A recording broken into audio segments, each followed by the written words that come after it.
Hi, everyone. Welcome and good evening. My name is Benjamin Quinn, and on behalf of Harvard Bookstore, the Harvard University Division of Science, and the Harvard Library, I'm honored to introduce this virtual event with Michael Dine, presenting his book, This Way to the Universe, a theoretical physicist's journey to the edge of reality, in conversation with Lisa Randall.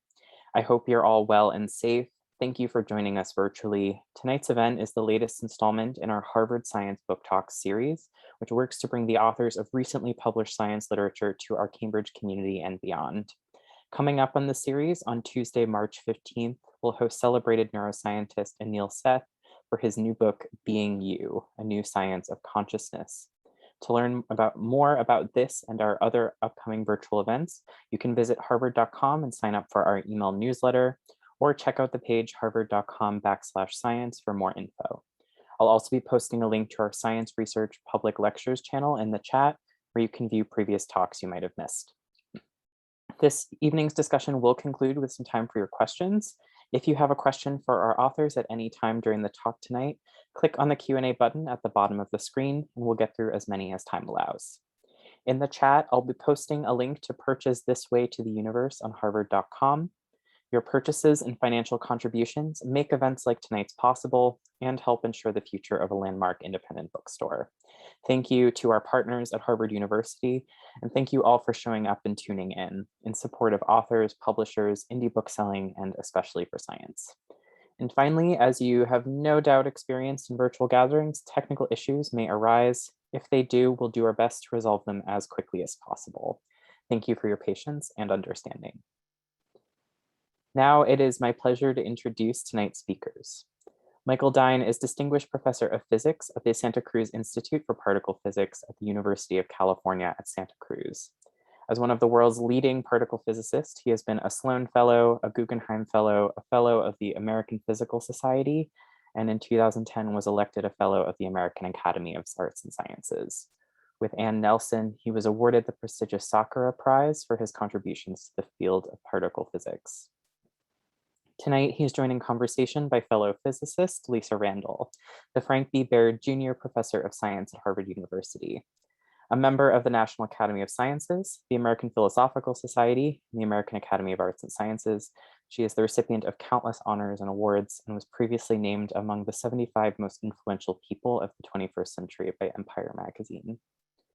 This evening, Michael and Lisa have joined us for a discussion of Michael's latest, This Way to the Universe, an accessible, authoritative, and up-to-date celebration of the core values of physics, which Leonard Susskind calls an extraordinary journey into what we know, what we hope to know, and what we don't know. Widely regarded for his profound contributions to the study of time, matter, the Big Bang, and what might have come before it, Michael Dine intrepidly pursues answers to our greatest questions while giving us a tour of his illustrious career. I will end with final praise from the incomparable Sean Carroll, who calls This Way to the Universe a rare event, a grand overview of the leading ideas in modern fundamental physics presented by someone who is a true master. We are so excited to be hosting this event tonight. Without further ado, I am delighted to turn things over to our speakers. The digital podium is all yours, Michael and Lisa.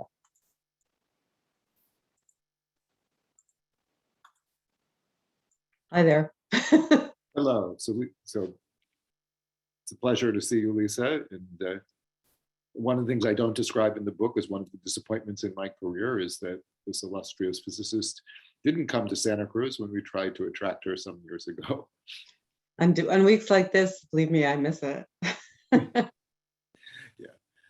Okay, good. So shall I begin a little bit? Yeah. So I thought I'd talk a little bit about the book and just read a little bit, and then Lisa can ask me difficult questions. So I was driven to write this book by a desire to convey some of our current understanding, which is really quite exquisite, of the laws of nature on both extremely small scales and very large scales. So in fact, small scales meaning small scales much smaller than the size of an atomic nucleus, and extremely large scales meaning the universe as a whole. Okay. And this understanding, though, comes with the ability to formulate and wonder about very precise, sharp questions. So the book is a combination of looking at things we understand and the things we don't understand and that we would like to understand, and sort of trying to understand or to appreciate which questions we may answer with experiments and compelling theory in the foreseeable future and which may be more removed. So that's kind of the goal. And as I wrote this, I sort of organized this in terms of powers of 10, orders of magnitude. Okay, things that are very large and things that are very small. And in the book, I actually have a little discussion about the orders of magnitude in terms of our experience of these last 2 years with COVID. But rather than deal with that sort of depressing topic, I start here just with a little reading about powers of 10 and sort of what got me thinking about some of this. So they said, but powers of 10 need not always tell such a grim story. They are a valuable tool for thinking about nature. We humans occupy a tiny planet in a vast universe. At the same time, there is a world of far tinier things, molecules, atoms, protons, neutrons, and electrons. Powers of 10 are also a useful concept in these happier pursuits.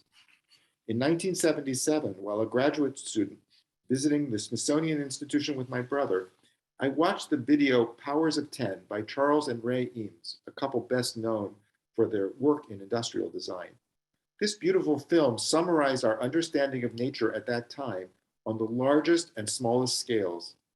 Starting with a couple enjoying a beautiful spring day, occupying a space maybe 2 meters across in each direction, it explored scales progressively larger by factors of 10.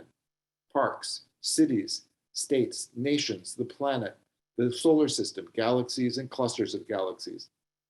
It then proceeded in the other direction, describing smaller scales, parts of the human anatomy, then cells, atoms, and the nuclei of atoms. It summarized for me pretty well what I was learning in my studies. To be honest, there was a good deal I didn't yet know in that film. A lot has happened in the subsequent decades. We understand nature at scales several powers of 10 larger and several powers of 10 smaller, and we have clues to many more powers of 10 in each direction. I have been a witness to, and in some cases a participant in, many of these developments. Telling the story of nature on this vast range of scales is the subject of this book.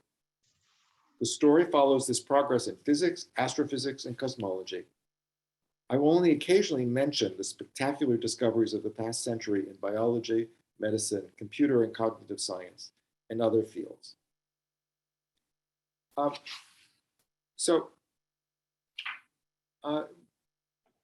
want to describe that go and describe a little bit about sort of my career and sort of what this has involved. Okay, so I'm, like Lisa, I'm a theoretical physicist, but very interested in the outcomes of experiments. Okay, and these advances, which I've described, have been the product of dedicated work of experimenters and theorists. The dichotomy between the two can be a confusing one, but one which will, I hope, become clear in these pages. While I seriously considered a career in experimental physics, as a student, I fell in love with theoretical physics. This was professionally a risky choice, and some of my mentors discouraged me, telling me that the competition was just too stiff. While I believed them and was by no means convinced I had the stuff for theory, I was in love with the subject.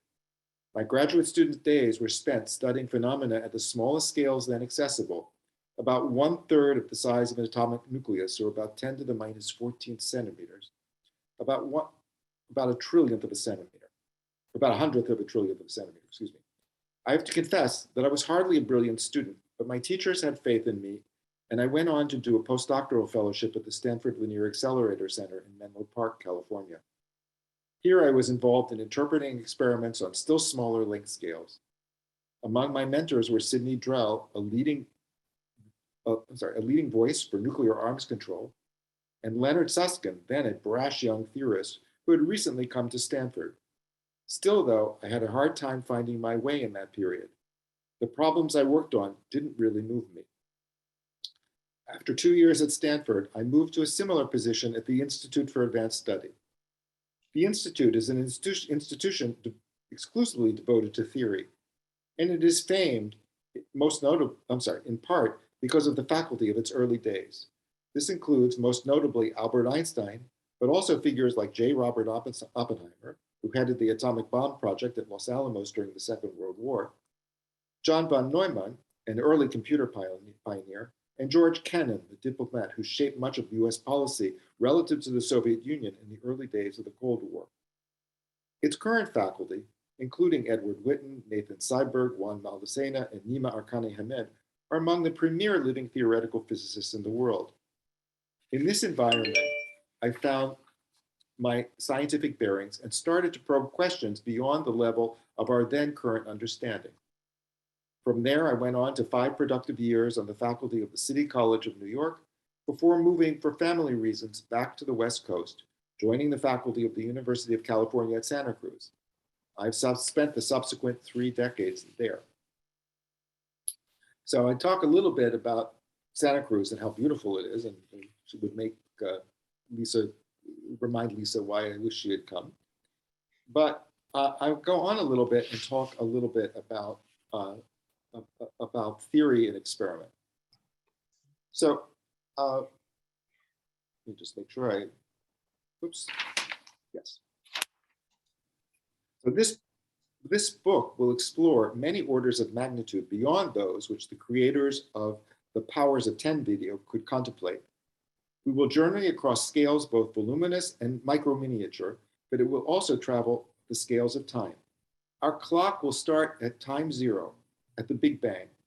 On this clock, our present instant is about 13 billion years later.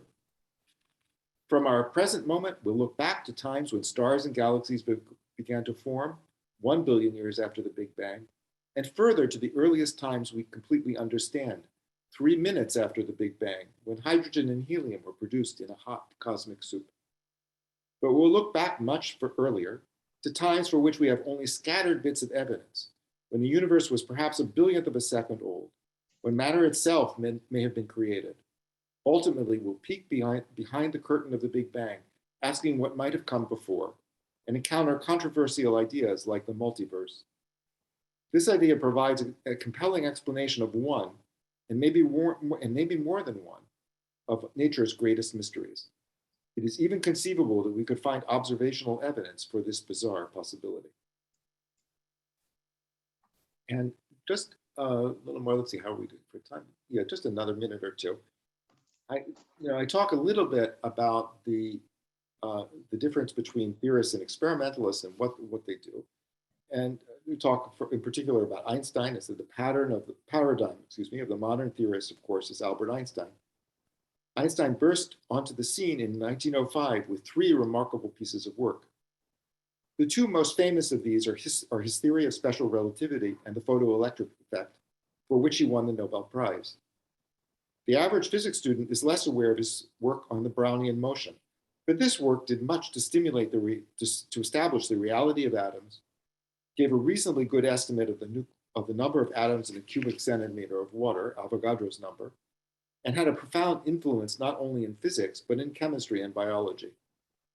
All of these were some combination of pure thought and analysis of data from existing experiments. And then I go on to talk a little bit about another theorist in a different style, and that's Enrico Fermi, who was both a theorist, but also an experimentalist, and perhaps the last great figure of that who really straddled both. But I do talk earlier about how Newton— In particle physics. Yes, that's right, in particle physics. And I do talk a little earlier about how Newton was also both. So the book goes on to talk about Newton and Einstein. What did Newton do? What did Einstein do? What was his theory of special relativity? And then a good deal about his theory of general relativity. Talks about quantum mechanics. It talks about our understanding of the forces of nature and how that's developed, our understanding of the strong, the weak, and the electromagnetic force, and how we finally have developed this thing known as the Standard Model, and how we got to this place. Discusses the Large Hadron Collider and the discovery of the Higgs boson. and then a good deal about a discussion of our present understanding of the universe, of its history and its composition. And again, how do we get there? Then the book raises some of our outstanding questions at the moment, questions that certainly Lisa and I are, lying awake at night worrying about. So where do large numbers in nature come from? There are some very bizarre, large pure numbers, and this is one of the great mysteries in nature. Why is there more matter than antimatter? How did that happen? What's going on with neutrinos? There are a lot of mysteries about neutrinos. We know many things, but there are other things we don't. And a lot of our current experimental effort or future experimental efforts are geared towards answering some of these questions. What is the identity of the dark matter? What is the nature of the dark energy? What is string theory about? Can it explain anything or everything, as some of its proponents hope? And what are the issues around the anthropic principle, which has been sort of a subject of controversy now for several decades, especially in connection with the observed dark energy? So I think that's kind of what I have by way of introduction. I think I'll turn it over. Okay. So that's certainly a very comprehensive look at what we have today, and it's exciting. I mean, I actually, before we dive into the details, I actually am curious. I mean, writing a book is a big endeavor. Some of this is in books that were there before, and I'd like to know, like, why you wanted to write a book, both personally, like what it is for you that you wanted to do, and also what you think the readers are getting that might have been missing before. Just how you would see it. How did you see this endeavor? Well, I saw this endeavor from several perspectives. One of which was with the discovery of the Higgs boson. I thought was a kind of watershed moment. It's something that, so this happened in 2012, and that's probably around the time I started thinking about this book. So in some sense, our understanding of the Standard Model at that stage was complete. The Higgs boson was, as you well know, a sort of outlier in terms of, it sure looked like it should be there, but it's awfully weird in many ways. That's one of the things that the book discusses. And with the fact that over the subsequent few years, some of the things we hoped for the LHC were not discovered, meant we were kind of at a moment, at a critical moment. And without criticizing other books, I think that there are, and I'm certainly not criticizing the books by you.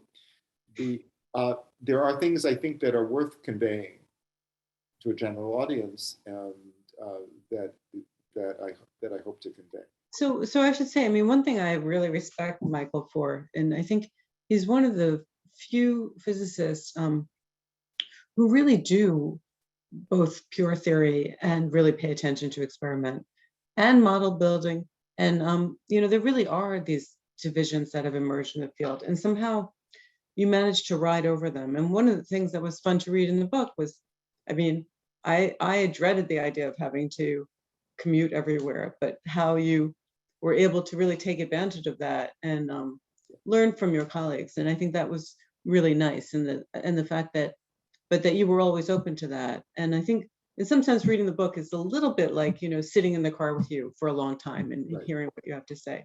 And I think that's very nice. But I guess one question I have is, so a lot of the time, I mean, despite the fact, I mean, I do think that, you're basically the voice of reason on everything, which is really nice. But you also are sort of taking the party line on most of the questions. So where would you say that you would be most deviating or most critical of, like, where the physics community is? Is there some place that you think is some unexplored or some unappreciated place to go? That's a good question. There's a sort of an issue of, there are various party lines, and at various points I line up with one or another. I'm not sure I am so distinct you could say this is Dine alone. So so one thing I think actually I'd be curious to your thoughts at this point is that one of the things that I say sort of drove this was we have had now we're now almost 10 years since the discovery of the Higgs boson, and we haven't discovered another major new thing. Mhm. Now that's almost certainly telling us things. It's also disappointing. But there are various party lines. There are those who feel that something new is around the corner, and those who feel that perhaps not. And I think I present both sort of the nature of both viewpoints, and I straddle them. Mhm. So for example, I talk a good deal about supersymmetry in the book, and for supersymmetry proponents, the LHC has been a disappointment. But I give some reasons why maybe not so. Maybe that's not the case. And my colleague Howard Haber at Santa Cruz, among others, pointed out actually some years ago that a Higgs as heavy as the one we found, this Higgs about 125 times the mass of the proton, is naturally compatible with supersymmetry at a scale that's a bit too high for the LHC. And that certainly gives me pause. And I talk in the book actually about some more outlandish ideas of my own about what might account for that. But that's one example. So actually, I did have a question for you. Why didn't you talk more about your own work on gauge mediation? I was surprised you didn't. Oh, well, gauge mediation. Well, and actually, nothing so much about gauge mediation. Excuse the audience for this is a technical thing having to do with how supersymmetry breaking is communicated, and Michael did some very nice work on that along with Ann Nelson. Right. This is an area where certainly this is areas where. And I don't know if you remember this, but when I was visiting, you actually walked into my office and said, "This is really interesting." And I was working on Technicolor at the time, so I couldn't be bothered. And then you went on and did this really fabulous work on the subject. Right. And this is actually something which among the people I worked on with this is Ann Nelson, who I shared, the late Ann Nelson, unfortunately, who I shared the Sakurai Prize.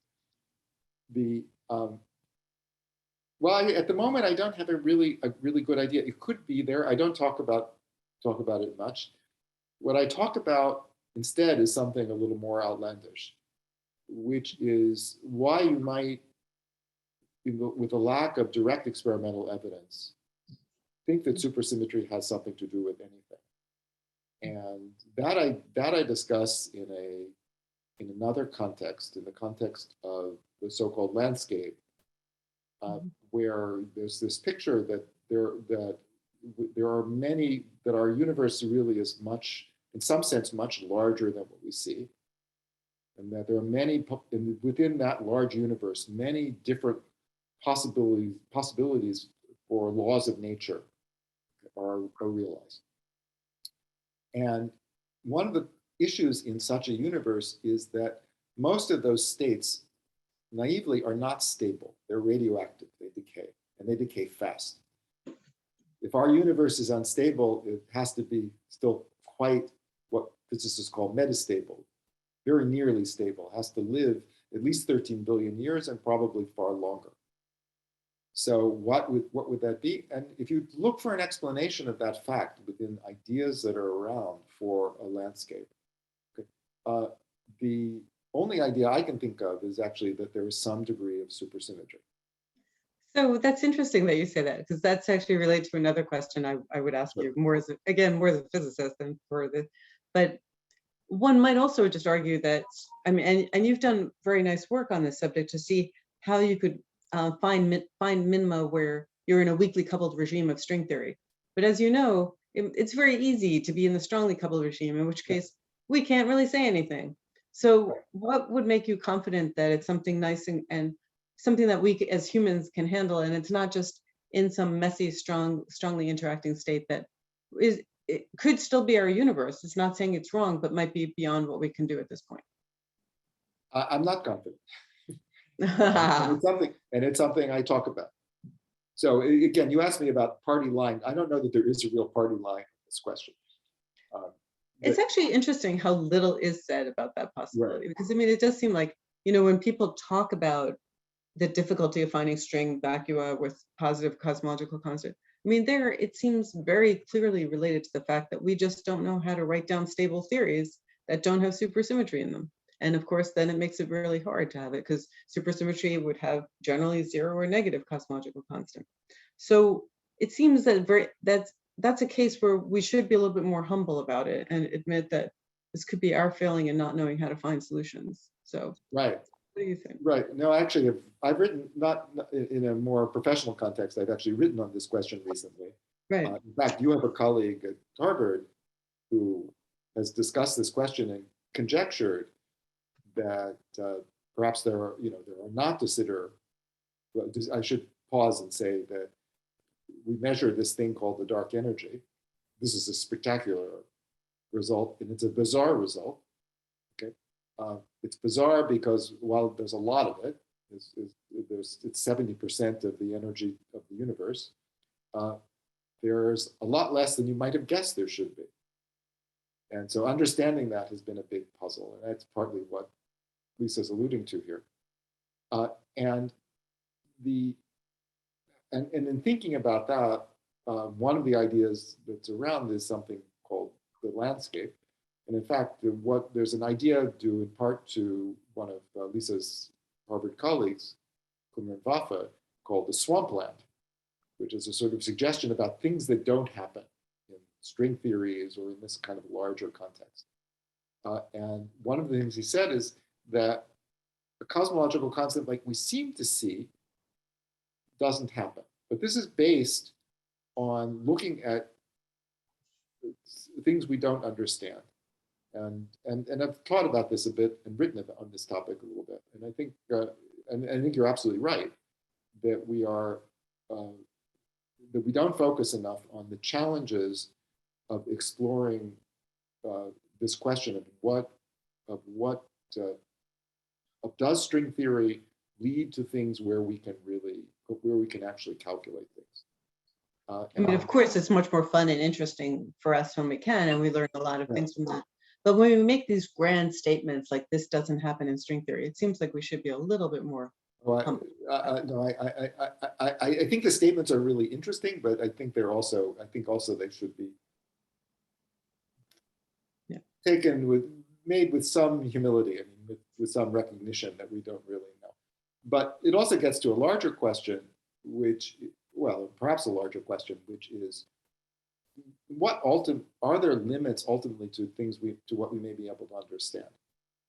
Yeah, that's never worth asking, because we'll just keep answering things till we can't do it anymore. Right. I think that's right. And the historical lesson is that all that may be true, but somehow we've managed to discover, that's the flip side of this exquisite understanding we have. We didn't necessarily have any right to understand the things we do. And it's one of the things I talk about, actually I borrow a phrase from a colleague of ours, Tom Banks, is just in thinking about quantum mechanics, it's really remarkable that people figured this out. It's, you can sort of understand that Newton would get it right and Galileo. We're programmed to, work by our evolutionary development to watch projectiles, to throw things, to watch things move. The classical motion of objects is something it's not surprising ultimately that we could figure that out, even if it took a long time and it's not easy. Quantum mechanics is really weird. There's nothing there's no obvious evolutionary imperative to understand how atoms work. And they work in very strange ways. But it is also worth noting, though, that, I mean, and I know that you know this, but quantum mechanics wasn't just discovered in a vacuum. It really was. Physicists at the time were facing an abundance of data that just couldn't be explained. And one thing I like to say is, a lot of people were like, well, didn't the Greeks have the atoms? And for the Greeks, it was sort of, these eternal unchanging objects that were indivisible. Right. And really, the way quantum mechanics and atoms are discovered is that they are divisible and that they do change. Right. So there were a fair bit of clues, and I think that's important when we think about this question of how much we can do with theory. That there was all this data. It did. Oh, absolutely, absolutely. I totally agree. But I also would refer back to people like Niels Bohr, who really did worry that maybe this would be beyond human understanding. And Well, and I'd say that in some sense depends what you mean by understanding. When people, right, even though we can all do our calculations and we all teach the course and solve our problem sets, we still, at some level, we are still bothered. We think. Oh yeah. I would say. Oh, absolutely, absolutely.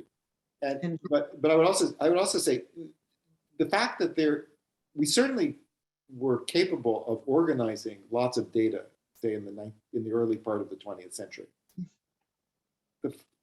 We then had this rather sort of bizarre accident of people like Heisenberg and Schrodinger writing down these equations, which worked after following up on earlier work by Bohr and others, which were given empirical formulas for things, and certainly also following up on Planck and Einstein. But the fact that we sort of put this together, and as you say, it's also true that there are things that, as much as we do understand about quantum mechanics, and as much control as we have, and as you say, as we can do calculations with ridiculous accuracy, there are things that are puzzling and disturbing. And whether there's some larger understanding that might ultimately emerge, I would not be so immodest as to say no.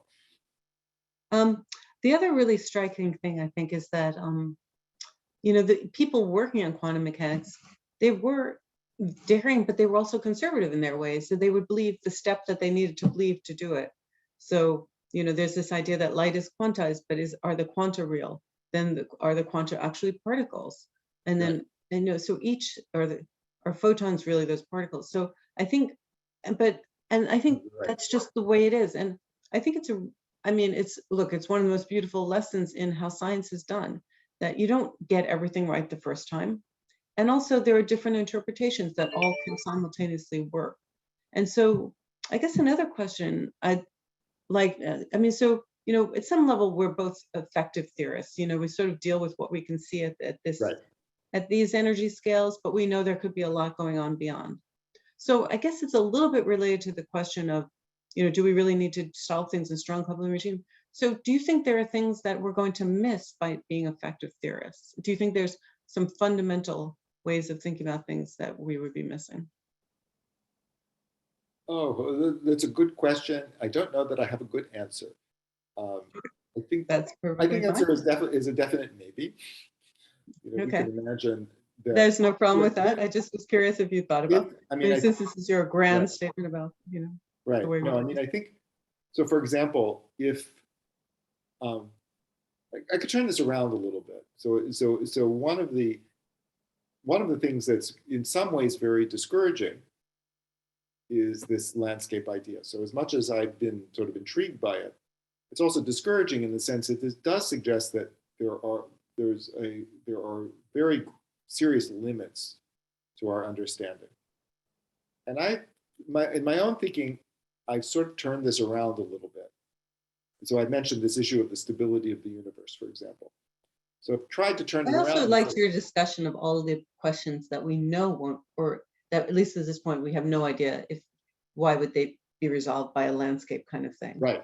No, that's right. And I think that was a really important point, which makes it. No, that's right. So I think there are, so I think what I've tried to do, and I think you asked in the beginning, sort of what was driving me a little bit, and a little bit was this, to try and be sort of honest about what we're puzzled about and what may be the limitations of our, what we can hope for and what might be the limitations of our ability to understand. So I'm going to switch gears for a minute because I think we have been losing some people by talking about this, so that I think it's fun. So I guess I'm going to ask just a couple of more general questions. One question I have is, so I'll give you a choice of questions. So we'll run out of time eventually. One is just, are there books that you liked in terms of physics? I mean, one book that I liked a lot and was The First 3 Minutes. I thought that was a really nice book to tell us where things are going on. I was curious if there, or even in writing this book, did you look at other books and find any inspiring? But another question I have is sort of about the state of the field, and do you see the polarizations increasing or decreasing? If you choose to answer that question, I'll go into more detail about what I. Okay, well, I'll start with books. I looked at a lot of books as I was thinking about this, and of course through my life before my beginning my career and in my career, there are books I've read. I would have also certainly mentioned The First 3 Minutes, and I think a lot of us, I'm sure you also, as you wrote your various books, thought as a model for what one might like to achieve, a sort of a book that is honest and serious, clear. Not if you talk to people who've read it, not everybody gets everything, but a lot of people do. So it's a wonderful book. Weinberg has a number of other books.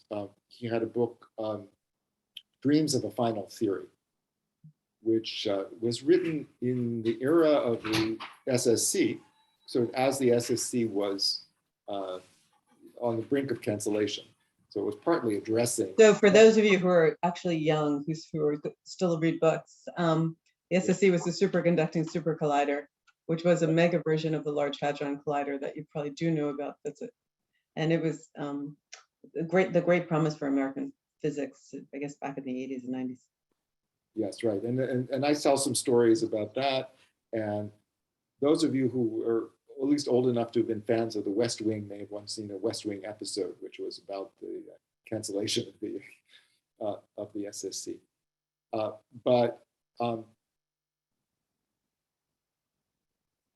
But in this book, so the book was, as I say, to a large degree addressed at that. It addresses other issues actually, and I quote it a little bit. One of the things I talk about a little bit. This is a sort of a little off our main topic here, but one of the things I talk about a little bit is the idea that, and it gets a little bit to what Lisa was saying. This fact that we can understand nature is something quite remarkable, and it has moved a lot of people. Einstein certainly spoke about this, and others. Weinberg has a fabulous remark in that book, which I quote, which is basically to say that the more we understand about the universe, the more it seems pointless. And I don't agree. The universe seems pointless, not understanding the universe. Yes, that's right. And I don't necessarily agree, but it's certainly, again, in terms of presenting various party lines, this is one I present. I'm an admirer of your books, especially War Passages. Okay, I wasn't fishing here, but thank you. No, but I think it does achieve some of the things that I hope to achieve with this book in terms of explaining what we understand in a very comprehensible way, and then going on to discuss more speculative ideas. And I think the important thing when writing these books, which you obviously were very clear on, is just to really be clear when it is speculative. It's fine to talk about things we don't know, but not to present it as a known. So I have another question for you, since this is a grand tale of your career. Suppose you were a young graduate student today. Would you want to be doing theoretical physics still? And if you were, what directions do you think you would start off in? And you don't have to have an answer to that, but if you do, it would be really interesting. I think what I would probably hand the student my book and say, these are some of the questions. I could talk a little bit about some of the directions which people are. I'm asking if you were starting off as a student.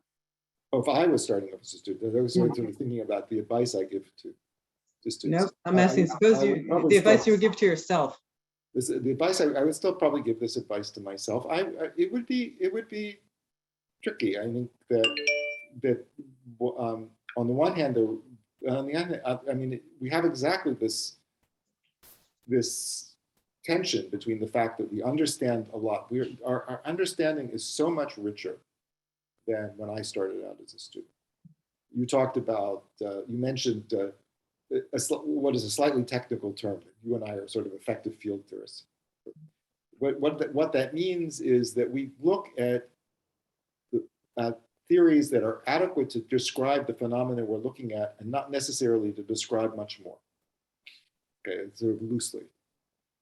What we can do now with that, knowing that they're an approximation, yeah, and there could be more right, fundamental physics right. underlying. So just like Newton's laws are an approximation to something larger encompassed by Einstein, and Einstein is presumably an approximation to something else. So what we understand at that level is so much more impressive than when I was a student, or somewhat later when Lisa was a student. And so the subject is richer, I think, intellectually than it was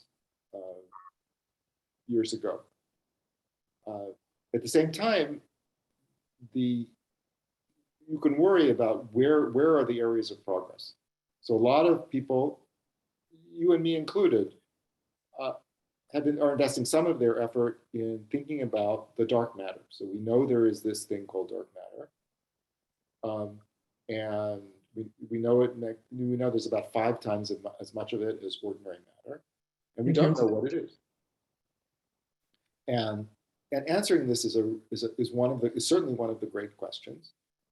Whether we're guaranteed to succeed is another matter, and ideas are a little bit all over the map. So I have a hard time. So if I were entering the field and entering that area, I'm not sure exactly what I would write. I mean, so my personal view on that is that it's the right attitude, because we really do have no idea. So they should be all over the map, right? Because what we want to do is make sure that if there is a way to observe dark matter, which is very challenging, we don't miss it.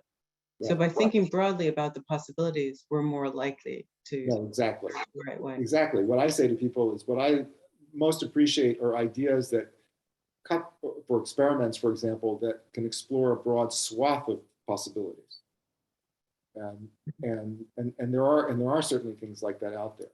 But I think this is a challenging area to have an impact. So in terms of as a career choice, I'm not sure if I'm not sure how that would work. But Let me ask another question, which is again the kind of hard question. But what do you think we take as obvious today that we're going to will change?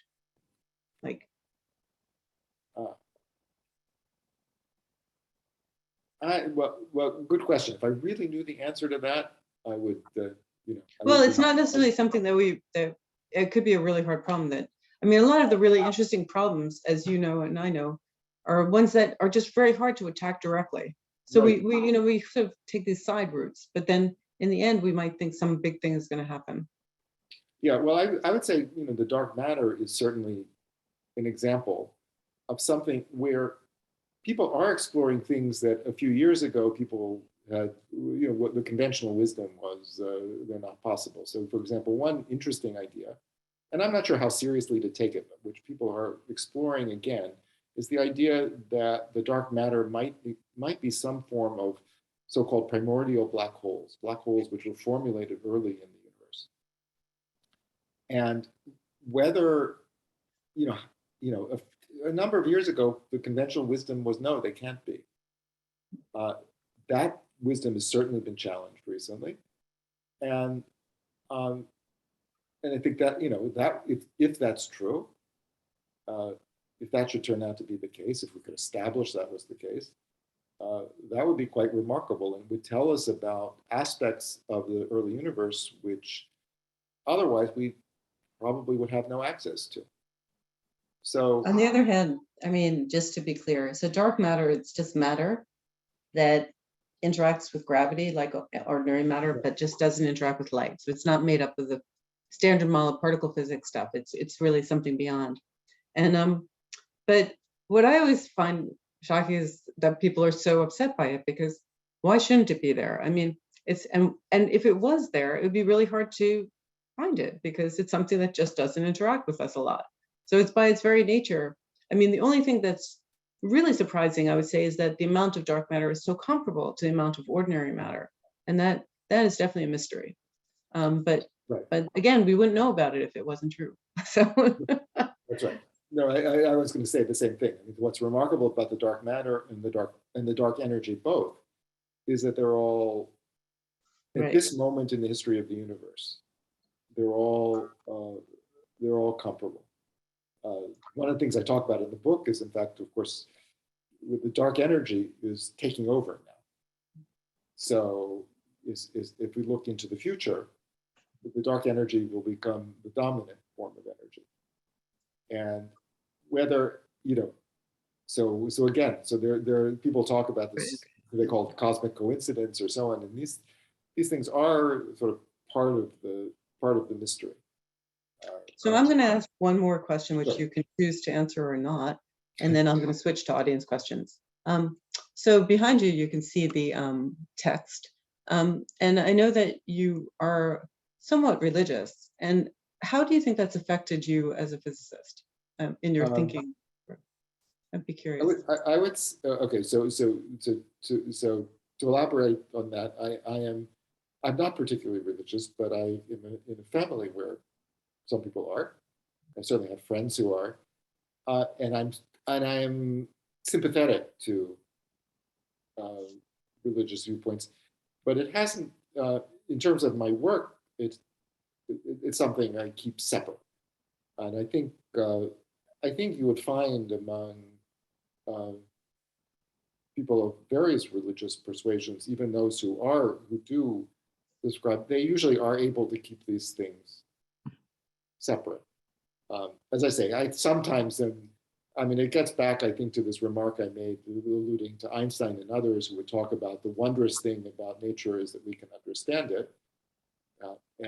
And I sometimes hold that view, and sort of that might be sort of quasi-religious. And then, of course, I quote this remark of Stephen Weinberg's, which is to say just the opposite, that the universe is just kind of a mess, and why we understand it more and more, and there's no driving rationale. So I take the cop-out approach, which is the effective theory approach, which is that the universe is interesting on our time scale, on our lives, and that's it. In terms of the ultimate purpose, Right. Who knows? But as Right. long as it's interesting to us, it works. I mean, I talk a little bit. I mean, the other side of this is I talk a little bit. And in fact, you mentioned books, and I actually did not read this book before I wrote mine. But there's a book by Katie Mack which talks at great length about this question of what is the ultimate future of the universe.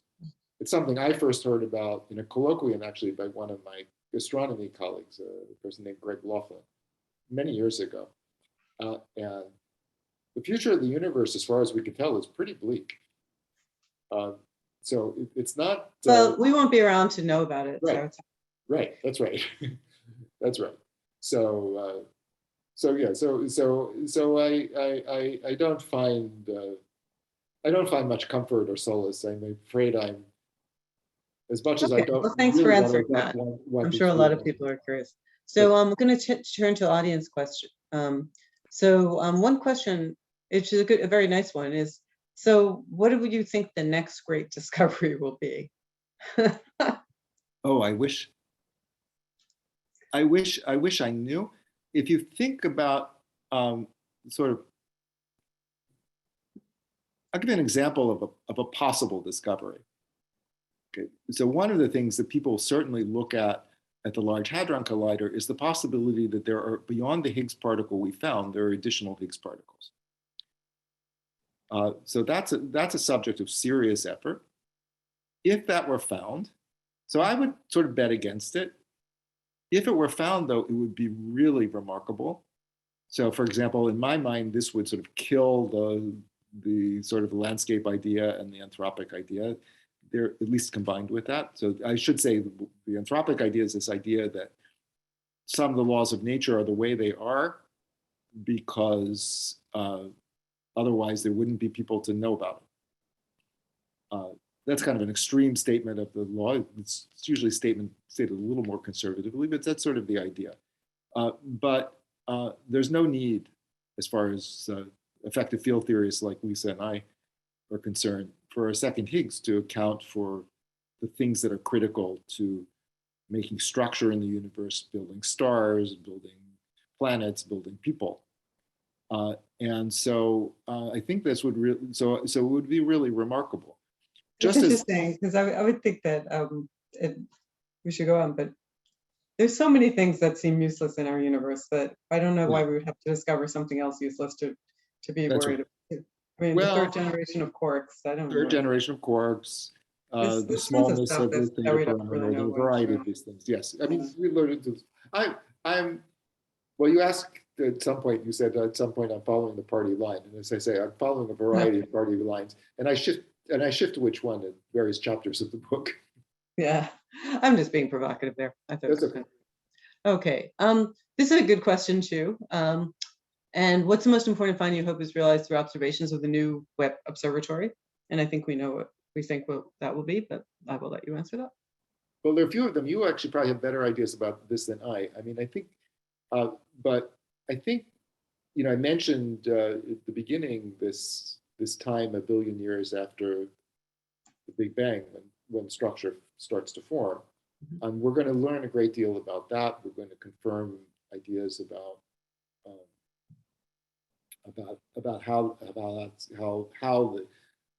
how the initial small. I mean, I should back up and say that one of the things that's very remarkable is that the universe I should back up even further and say one of the things that Einstein and the early people who thought about cosmology did, which when I first read about this as a student seemed outrageous, was they assumed the universe looks the same in every direction and in every which way you go. So the universe is so-called homogeneous and isotropic. And if you look out your window, that looks crazy. But in fact, at some level, it's very true. On very large scales, the universe is very smooth. Okay? And one of the kind of thing that to understand how structure forms, how the non-smoothness forms, is really one of the great questions in science. And the Webb telescope will certainly give us insight into that. I have to say, I'm also excited about things like extrasolar planets, on which it will do, remarkable things. So, it's an exciting instrument. But you probably have comments and thoughts beyond mine. I mean, there's certainly, crazy things. I mean, that you could imagine, and it might give us some insights into the first black holes, which is something you mentioned. Right. But I think on the whole, what it probably will give us some insights into the beginning of structure formation, which of course, and just to be clear, I mean, that is an amazing story. I mean, and that really is one of the stories of the last few decades, just how all the stuff around us came to form. And if you think about it, it's quite amazing, right? We start off with radiation that's the same in all directions. And somehow that gets perturbed in ways that some stuff collapses into galaxies, and then stuff collapses enough to form stars, and we end up with the amazing structure we have today. And so, and I think a lot of the time when we're looking at these cosmological questions, we know what happened relatively recently, but actually people love to talk about origins, but that's actually a thing we really understand. Like, how did the universe actually start? How did these things actually begin? How did life actually form? So anytime we can approach that, it's always, right. Who knows what we'll find. Yeah, no, I think this is a great story. I mean, and so again, going back to when I was a graduate student, I read a textbook, a wonderful textbook. We talked about Steven Weinberg's First 3 Minutes. At the time he wrote a beautiful textbook. And in that textbook, this problem of how structure formed is described as almost as one of the great mysteries of science. It's presented there as this deep puzzle. And it is one question which is in large measure solved. At least there are many aspects of this problem we understand. And this, one of the pleasures of being in Santa Cruz through the years is a good deal of the work was by physicists and astronomers at Santa Cruz. Certainly, yeah, and I want to agree with you on that. In addition to it being a beautiful place, I mean, there is a remarkable collection of physicists there, and including Howie, who's just celebrated, which was really nice. But you also realize it was definitely a certain era of physics when this was possible, when people could really learn from each other and talk to each other. And so in terms of books, my colleague Joel Premack, who was certainly a contributor to a lot of these developments, also wrote several very nice books. And, And he likes to explain things. Yeah. So, and this kind of leads in nicely into a question. I'm sort of taking questions in backwards order in some sense, but I might even attempt some of this, but I'll let you do. It says, I heard your colleagues say inflation in the standard model are computational stand-ins until theories display an understanding. And this is being compared to epicycles. And so I want to really emphasize here, because it's a really, really important lesson about science and about almost the way we understand almost anything, that when we say stand-in, it's more like what we were calling an effective theory. It is a rigorous way of doing calculations with the knowledge that we have. And it means that there could be more fundamental theories underlying these things, and that's what we're looking for. In fact, what we're always looking for are deviations from these theories that make beautiful predictions, to see how far do we have to go before we find that they're not right, so that we learn about something that underlies it. So I've talked enough, so I'm going to let Michael take over at this point. Yeah, well, this is certainly a subject of the book, and I think Lisa's characterized it well. We know what we're looking for. We know from observations a great deal, and for example, we already know much. The James Webb telescope will tell us more.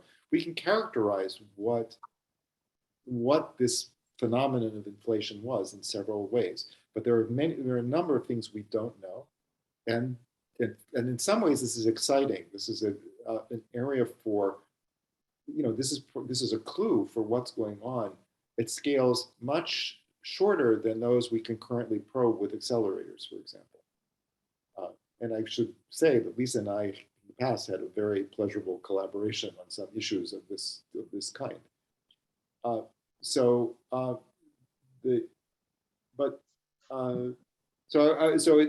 don't think it's like epicycles. I think people are well aware when they write down models that the models are inadequate. And in some ways that there's much that's learned even precisely from the inadequacies of these models. And to be clear, they're adequate to describe anything that's been measured so far. Right. And we're looking for measurements that can tell us why they're not adequate. Yeah, so they tend more to be inadequate in the sense that they have features that are just unappealing. Unsatisfying. They might be unsatisfying rather than. But they're not yet. No, but when people write that, people's models, if they don't explain the data, they don't get published and so on. Well, sometimes they do. Well, it's true. Okay, so I think we might have somebody from another planet who's asking questions, because the first question from the anonymous attendee was, what type of reader did you have in mind when you wrote this book? Marvelous book, I should say. And the other one is, do you think we will find extraterrestrial life, or have we already? So I think there's someone in the audience who's claiming he's from another planet and is really interested in your book. So I'm going to phrase the question as, what do you think are going to be the things that really stand out? I was recently asked to be part of the new golden record, which is going to send some information out there on some mission. So what would you say is the thing that you think of all these things is what would we want to convey? And I think the fact that we can do science and that we can get these answers is definitely one of those things. So I'm going to ask you that question, and so start with apologies to the anonymous attendee for sort of changing. Okay, it's a good question. I haven't, there's a history of this, as you know. Right. That's why they're in the past, people sent up things on satellites, and one of the things that they tried to do was convey the idea that we are a matter universe, not an antimatter universe, by proposing an experiment that you could do with a particle known as the K meson. And this must have happened, I guess, in the 70s.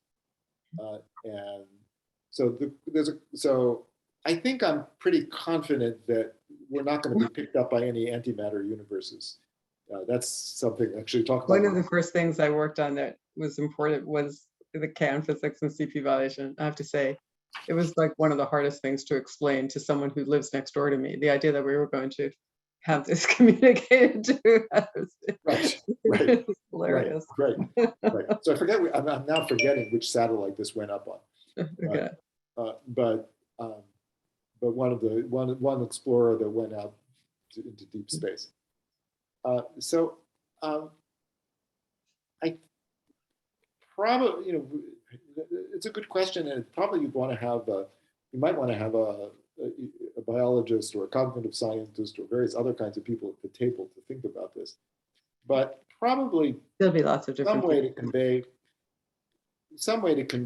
some of the things that we understand.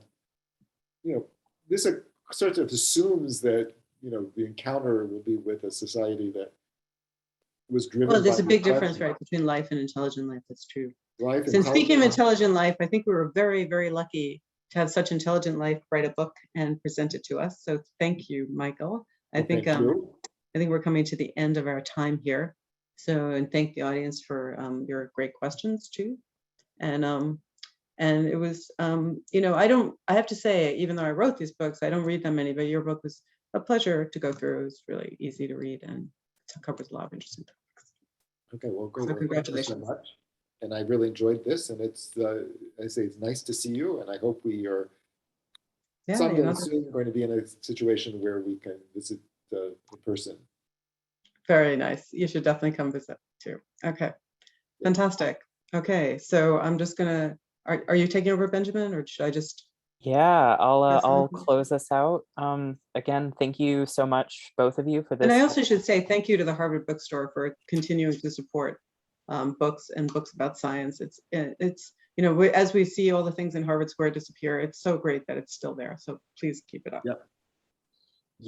Yeah, the square has changed quite a lot these last couple of years. And again, thank you both for this fantastic presentation. Thanks to all of you out there for spending part of your evening with us.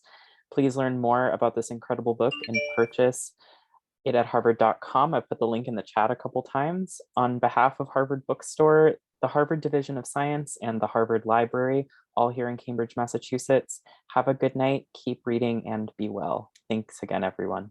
Okay, thank you. Bye.